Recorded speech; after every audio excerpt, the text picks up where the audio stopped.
how significant a moment is this in British politics? Well, look, Zhou Enlai, who's the Chinese premier, was asked that question about the French Revolution at some point in the mid-20th century, said it's too early to tell. And look, we'll only know how significant a moment this is in British politics and the immediate future in the Conservative Party when, as Steve Swinford was saying, we have the number of Tory MPs who are prepared to die on this particular hill. But what we can already say is that number is probably going to be a small minority of the Parliamentary Conservative Party.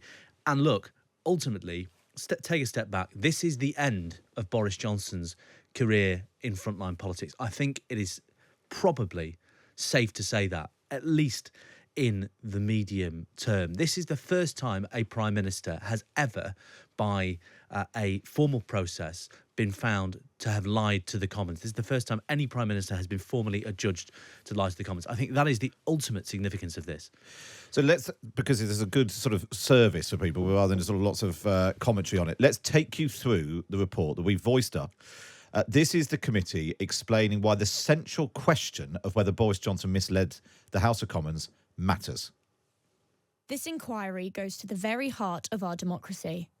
Misleading the House is not a technical issue, but a matter of great importance. Our democracy is based on people electing members of Parliament, not just to enable a government to be formed and supported, but to scrutinise legislation and to hold the executive to account for its actions. Our democracy depends on MPs being able to trust that what ministers tell them in the House of Commons is the truth. I mean, it's pretty damning.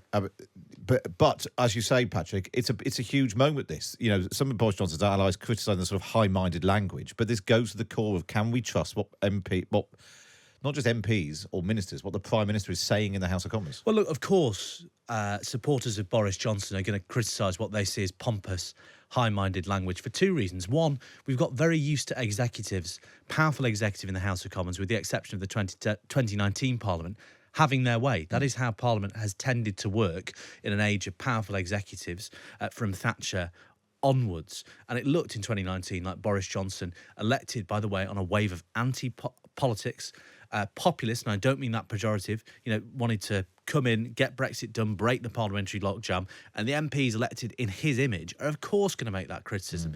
But, as you say, that sort of understanding that politicians would tell the truth, or if they hadn't told the truth, inadvertently, would use the channels available to them to correct the House at the earliest opportunity, has always basically been implicit in our understanding of how parliamentary and political leaders work, and Boris Johnson has defied that convention. OK, let's bring you a bit more of the report. Remember, the committee, 7 MPs, 4 of them Conservatives, were asking, did Boris Johnson deliberately mislead the Commons? Not just that he misled the Commons, but he did so knowingly and deliberately. This is their conclusion.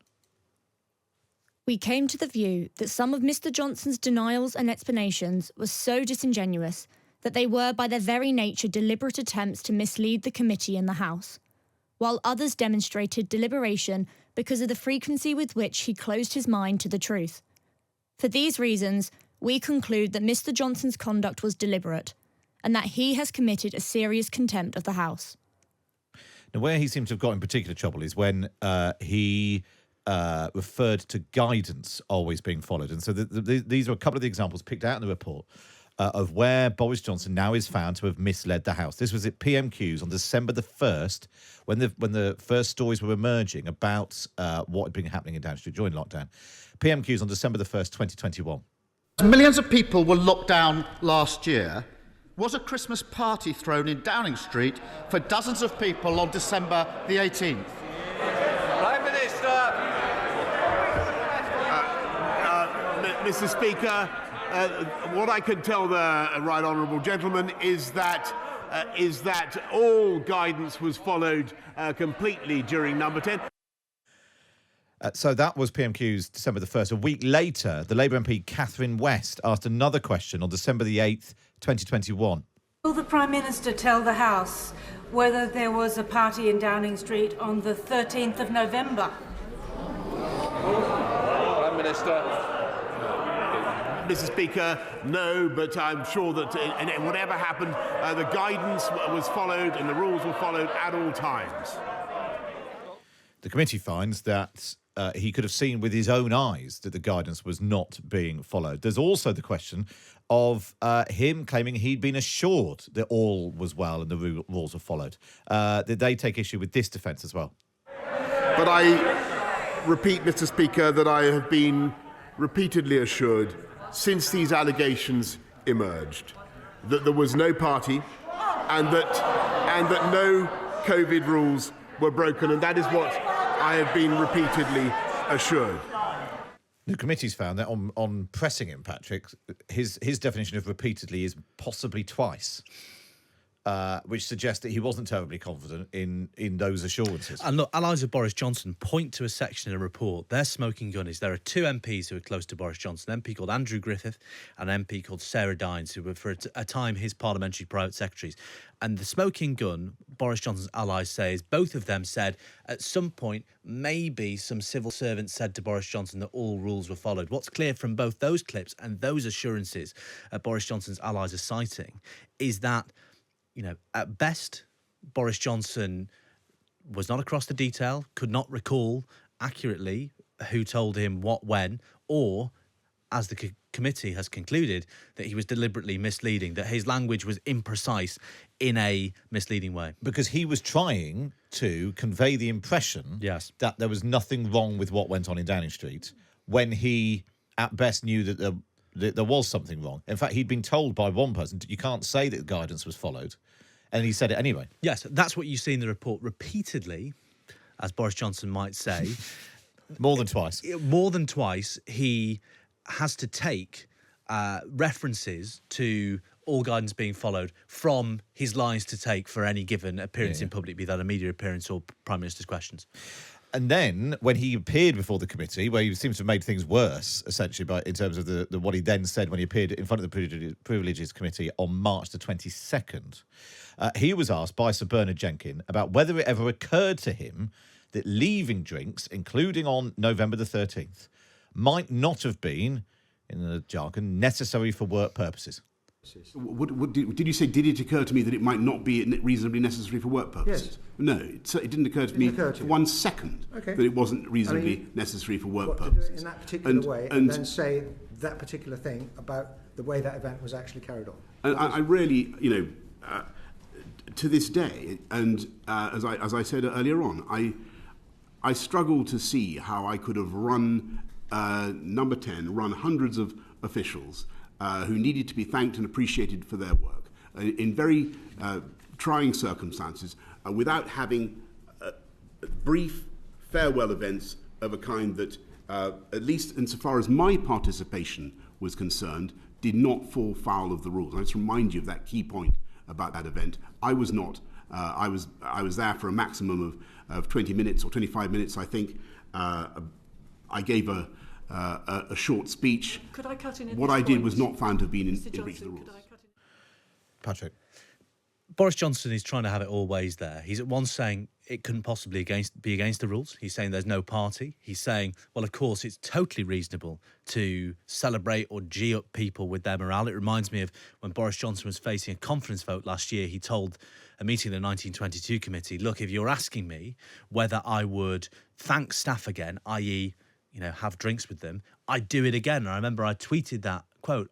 Boris Johnson just told MPs I'd do it again. I got a call from Number 10 and said, that's to totally misrepresents what Boris Johnson said, but that is his argument. That's what he's saying. That's the runs through every one of these arguments like a stick of rock. I didn't do anything wrong. I couldn't possibly think I was doing anything wrong. But by the way, if it looks like I did the things that you think I did, they were totally necessary. Yeah, and I'll do it all again. Yeah. So, okay, let's now turn to the punishment as the Privileges Committee has laid out in this report today. The committee has provisionally concluded that Mr Johnson deliberately misled the House and should be sanctioned for it by being suspended for a period that would trigger the provisions of the Recall of MPs Act 2015. In light of Mr Johnson's conduct in committing a further contempt on the 9th of June 2023, the committee now considers that if Mr Johnson was still a member, he should be suspended from the service of the House for 90 days for repeated contempts and for seeking to undermine the parliamentary process by deliberately misleading the House, deliberately misleading the committee, breaching confidence, impugning the committee, and thereby undermining the democratic process of the House, and being complicit in the campaign of abuse and attempted intimidation of the committee. We recommend that he should not be entitled to a former member's pass.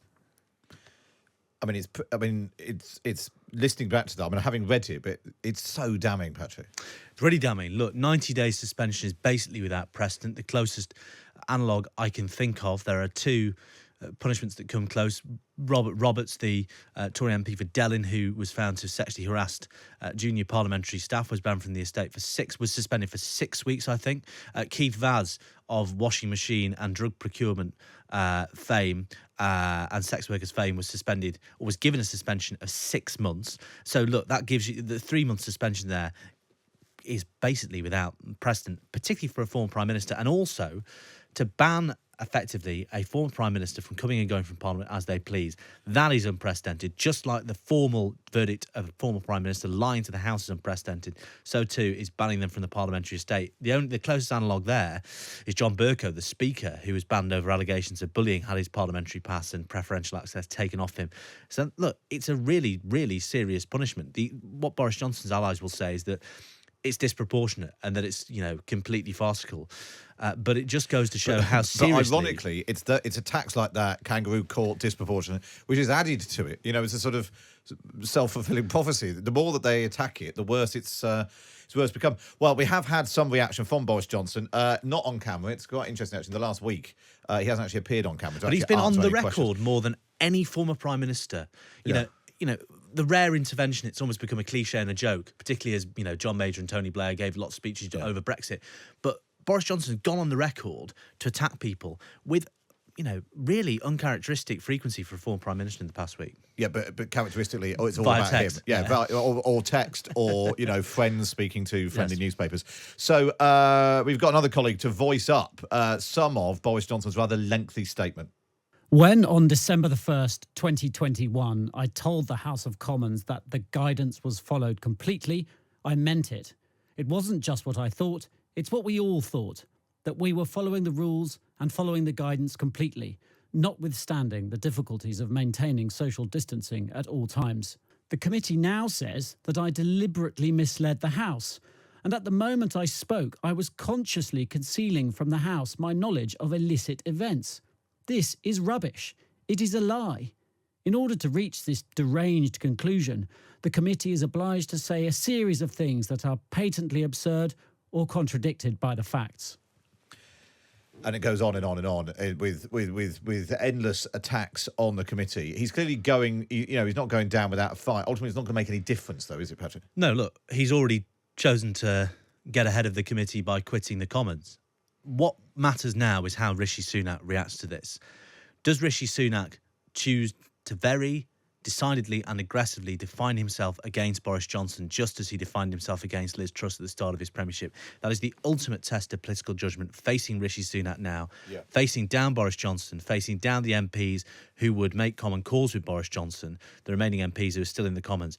That is the crucial test, because ultimately Boris Johnson is going to impugn number 10. He's already impugning the committee, making jokes about Bernard Jenkins' nudist colonies this morning in his response. That gives you a flavour of how Boris Johnson is going to comport himself in the coming days.